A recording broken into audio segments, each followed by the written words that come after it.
This one's from when I was a kid. It's not something I talk about much or even think about, really. Whenever I do, it gives me an icky feeling inside. Hard to describe.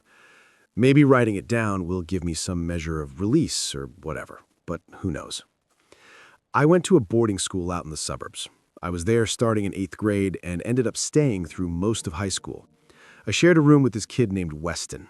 We weren't close at first, just kind of thrown together like everyone else, but over time we got used to each other. The room itself was basic: 2 beds, 2 desks, and a tiny shared closet. After a few weeks, I started picking up on some weird stuff about Weston. For starters, he gave me a list of items I wasn't allowed to bring back to the room, completely out of the blue, too. Like he just walked up to me with a folded piece of paper as if it were some customary thing to be expected of a roommate. As if that wasn't strange enough, the list itself was even stranger. There were a bunch of random things on it that didn't even remotely make sense. I can't remember all of it, but apparently I wasn't allowed to bring frogs into the room, as if I'd ever had any intention of doing that. I didn't even know where anyone would even find a frog, let alone why they would bring it into their room. But the strangest thing on the list by far was salt. You don't eat salt, so I couldn't imagine why he'd feel the need to tell me that. What did he think, I'd just bring a salt shaker to the room for no reason? That was absurd. Plus, it was frowned upon to bring any food items back to your dorm, which added to the mystery. And beyond that, what kind of problem could salt even pose in the first place? As far as I knew, salt allergies weren't a thing, so I couldn't imagine what he was trying to avoid with that one. It was just bizarre, especially because of how serious he was about it. You might be thinking it was his form of a joke, but I'm telling you, this kid did not know what humor was. He also had this habit of muttering to himself, not just occasionally, like full-on whispering under his breath, especially at night when the lights were off. I'd catch little pieces of it sometimes, like he was talking to someone, but there was never anyone else in the room. It was really freaky at first, especially when he accidentally woke me up while doing it. But like everything else, I eventually got used to it. He also kept this little notebook, which wasn't anything crazy until I realized what was in it. The way he never let anyone see it made me think it was something embarrassing or personal, but I was wrong. I knew for a fact that he kept it buried under his mattress, and my curiosity swelled over this time, ultimately getting the better of me. One day, when he was out of the room, I felt around under his mattress until I found it. The vast majority of it was empty, but there were a few pages that had writing on them. It took me all of 2 seconds to realize what I was looking at. It was a long list of names, and a bunch were scratched out. I read through it and realized that a bunch of the names were kids I knew from school. I frantically scanned it for my name, and I was horrified to actually find it in there on one of the last pages. It wasn't crossed out, which I figured was a good thing, but I had no idea what any of it meant. There wasn't anything else in there, though, just the names, most of which were not crossed out. I tried deciphering it, but there was nothing special about the list. As I was putting it back, I couldn't help but wonder why someone would be so secretive over something so harmless. Were it not for the way Weston protected that thing with his life, I probably would have brushed it off as a list of people he didn't like at school or something. But for whatever reason, seeing that list gave me this really sick feeling inside, like Weston was more than just a socially awkward kid. For weeks after that, I was extremely paranoid that he somehow knew what I had done, and I started worrying that he was going to do something to me. We didn't interact much to begin with, but I could have sworn I caught him glaring at me much more often than he ever had. This unexplainable sense of fear started hanging over me, and I gradually spent more and more time outside my dorm. I had a decent amount of friends, and it got to a point where I was spending more time in my friends' dorms than my own.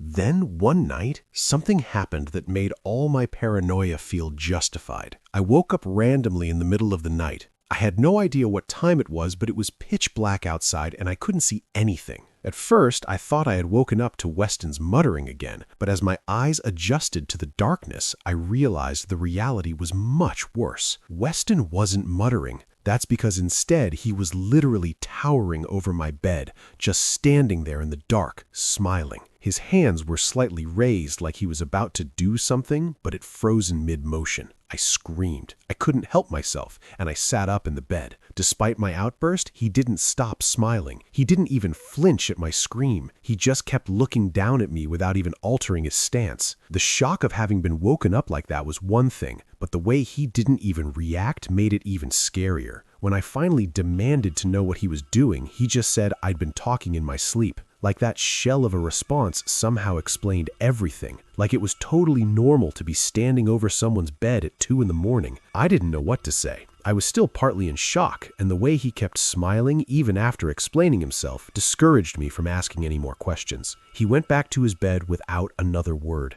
I stayed awake the rest of the night, and not by choice. The next morning, I tried bringing it up. I felt more comfortable and honestly more safe asking him about it now that there was daylight in the room, but he acted confused, like he genuinely didn't know what I was talking about. Not in an angry way either, more in like an, okay man, whatever you say kind of way, like he thought I was making it up as some kind of joke. I couldn't decide whether he was just a really good liar or whether he truly didn't remember the incident. I couldn't decide which was worse. After that, my fear only got worse, and not just of Weston. It's hard to explain, but I started being afraid of the room itself, like his presence had infected it somehow. Even when he wasn't there, I felt uncomfortable in my own dorm. Things only got worse. About a week later, I came back to the room one night to find a small garden snake on my bed. I'm not kidding. There was a live snake on my bed. I again screamed and looked over at Weston, who was just sitting there at his desk with this blank expression on his face. He actually apologized this time and said that it was just meant to be a harmless prank, but I didn't take it that way. When I asked where he'd even gotten a snake in the first place, he looked at me all confused and said something I will never forget. He said, "What do you mean? They're everywhere." I didn't know what to say to that. I was worried that if I said the wrong thing, he might actually try to hurt me. I had never seen a single snake on campus, but we were surrounded by woods, so maybe he was right. But what really freaked me out was when he opened this jar on his desk, and the snake just slithered right in all on its own, like it wanted to be captured. I didn't understand how a wild animal would just do that. The whole thing, from finding the snake to his creepy response to the way it behaved, was freaky. Freakier than I'm describing it. I didn't report it. My young and naive self just couldn't get over what Weston would do if I got him in trouble. That's the thing you have to remember. I was just so young. I was 13. I wasn't old enough to know how to deal with the situation. The breaking point came from a few nights later. It started with what I thought was a nightmare. I was in sleep paralysis, totally unable to move, and there was this dark mass swirling around the ceiling. It was kind of like a blob and kind of like a cloud, and it was pulsing like it was alive, or at least breathing. It kept shifting and moving, and I could only watch as it started descending toward my bed. Then this claw, or something like a claw, emerged from the mass and started scratching at my bed frame. And then it started reaching for me. But before it could grab me, it suddenly recoiled, like something had burned it or scared it off. And then it went completely crazy. It started flying around the room really fast, like it was angry or wounded. It knocked a bunch of stuff off our desks and rummaged through our closet. And in one abrupt motion, it flew towards the window and smashed right through it, disappearing into the darkness outside. The second I heard the shattering glass, my eyes snapped open. Only my neck was already pointed in the direction of the window, like I had been facing that way the whole time. And all at once I realized why that was so terrifying. The window was actually shattered. What's worse was that there were shards of glass falling to the floor in real time, like it had just been broken moments ago. The rest of the room looked identical to what the scene in my dream had looked like. It was a perfect one-to-one match.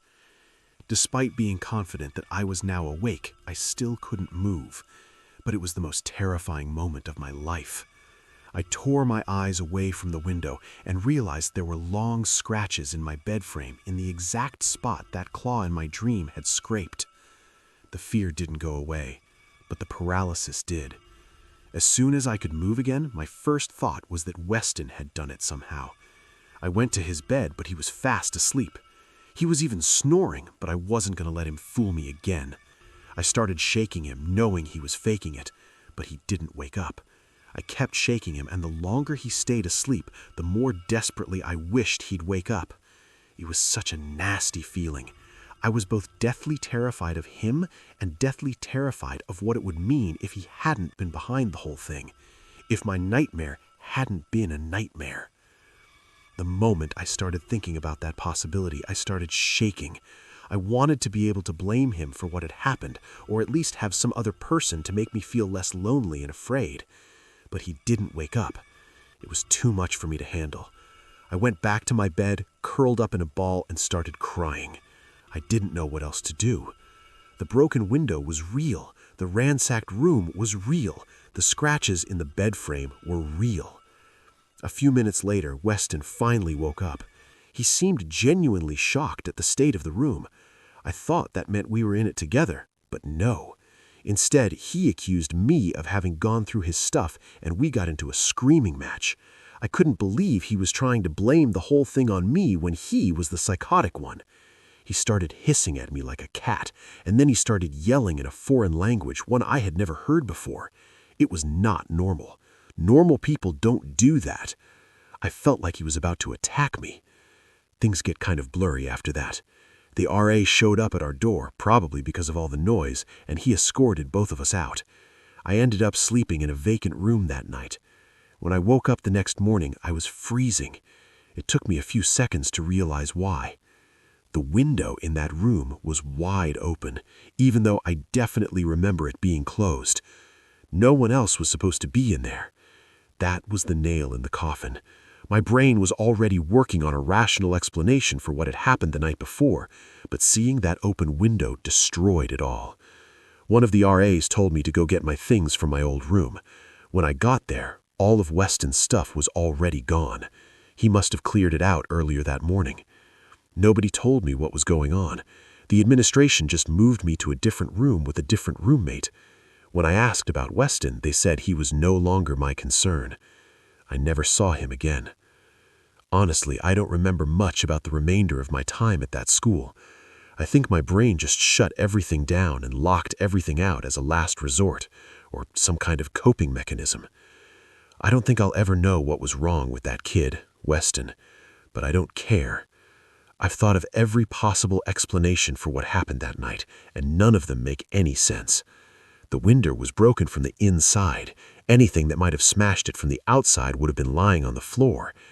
And I have trouble convincing myself that it was Weston, not only because of how heavily he had been sleeping, but also because of how quickly I had woken up after the nightmare.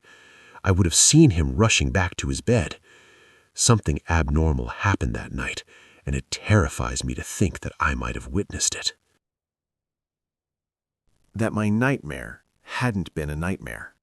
When I was little, my parents would send me to my grandparents' farm in Pennsylvania for 2 weeks every summer. The house sat on 40 acres of mostly woods. It was honestly more woods than farm. My cousin Francisco would come for different weeks because our parents wanted to give our grandparents a break between visits. I always went first 2 weeks of July. He always went last 2 weeks of August. The house had 3 floors, but the third floor was just an attic with one finished room that used to be my dad's when he was my age. That's where I slept.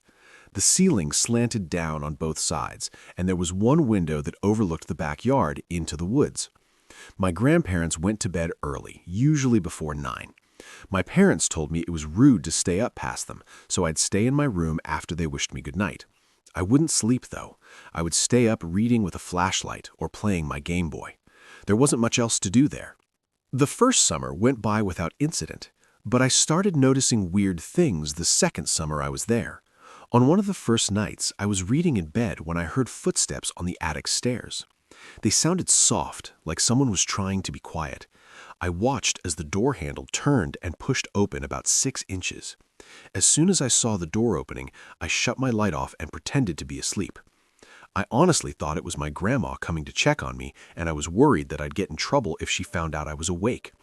But I didn't hear anything after that, no receding footsteps or the sound of the door closing. I forced myself to sleep, assuming I had either missed my grandma leaving or she was still watching me for whatever reason. The next morning, I told my grandpa about the footsteps. He said the house was old and made noises and that raccoons sometimes got in the walls. I thought that was an especially strange explanation because I was pretty sure I had seen the door handle turn, but I didn't want to say that the footsteps were far too soft to be his anyway.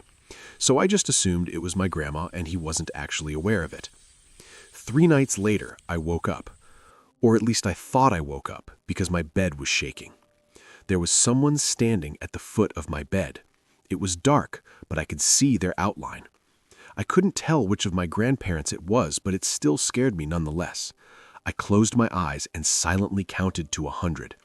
When I opened them, the person was gone. I convinced myself it had just been a nightmare, but it didn't feel like one. When I woke up the next morning, my closet door was open, even though I knew it had been closed the night before, which made me doubt whether I had truly been asleep. I started suspecting my grandma was spying on me while I was asleep, as stupid as that sounds. It was the only explanation that made sense to me. Elderly people don't always have the best control over their minds, after all. It was scary, but I didn't want to bring it up to my grandparents again out of fear of upsetting or disrespecting them.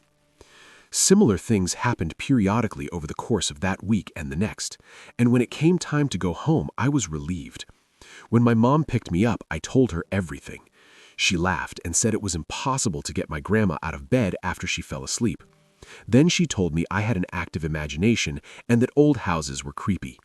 She said Francisco never complained about anything when he stayed there. That made me feel like maybe I really was just imagining things. I went back the next summer and the same things happened. I never actually saw my grandma's face, but I knew it was her. I started going to sleep much earlier to reduce the risk of being awake for something creepy to happen. Years went by. My parents stopped sending me to my grandparents' farm after a certain age, and a big part of me was relieved. My grandparents passed away when I was in college, within mere weeks of each other. The funeral was the most depressing thing ever. Besides how sad it was, I had to converse with a bunch of relatives I hadn't seen in years, which I wasn't thrilled about. One such relative was Francisco, who I actually hadn't interacted with much, even though we were around the same age. It took less than a minute for me to realize I had nothing in common with him. Besides our age, the only thing we really did have in common was our shared time at the farm.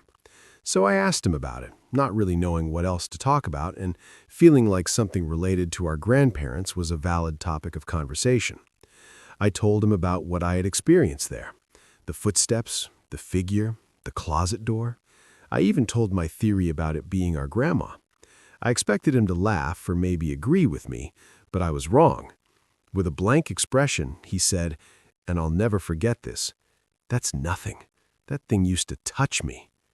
I listened in horror as he described things that were categorically worse than what I had experienced. He said the same figure would stand at the foot of his bed every few nights, but it didn't just watch him like it watched me. He would feel the mattress sink down like it was sitting. Then he would feel fingers on his face tracing his features. Sometimes it would grab his wrist and hold it. He said he kept his eyes shut and remained frozen in place until it left. I asked him how he knew it wasn't one of our grandparents, and he said, almost like it was obvious, that he could feel it, that the thing that was touching him had rough and scratchy hands, unlike either of our grandparents. I looked at him in shock. I genuinely couldn't believe what he was telling me. Why would he keep something like that to himself? I asked him that, and he said he didn't, that he told his mom about the occurrences several times. She didn't believe him and actually got mad when he'd complained about it to her. So he stopped talking about it and told himself that as long as he kept his eyes closed and didn't move, everything would be okay. Hearing him tell me that was quite literally horrifying. Not only did it confirm everything I myself had been experiencing, but it made things so much worse. Francisco and I stopped talking about it after that, and I could tell both of us just wanted to forget about the shared nightmare and leave it in the past with the rest of our childhood. But if it wasn't my grandma who was coming into my room at night, I don't like thinking about what it could mean. The way Francisco described it as a thing is something that still freaks me out. But is it any better thinking about how it might have been a human being? That would mean there was a person my grandparents didn't know about living in their house for years. I don't know which is worse. When I was 9 years old, I lived with my parents in a narrow townhouse squeezed between two identical buildings. My bedroom was on the 3rd floor, with a window that looked directly into the house behind ours. The houses were so close that I could see straight into the room across from mine, which was maybe 20 feet away at most. For the longest time, there was never anyone in the window, but I used to look through it every so often out of curiosity. Anyway, one day there actually was someone in the window. It was a girl. She looked to be about my age, with dark hair and a ponytail. The other thing I remember about her was that she was wearing a yellow sweater. She waved at me, and I waved back. Then she stepped out of the frame of the window. After that, we would wave every day after I got home from school. She was always there at 3:30, like she was waiting, and she always wore the same yellow sweater. We played games through the windows. She would hold up drawings, and I would guess what they were. I would show her my homework, and she would give me a thumbs up or thumbs down. On warm days, I would open my window and try talking to her, but she never opened hers.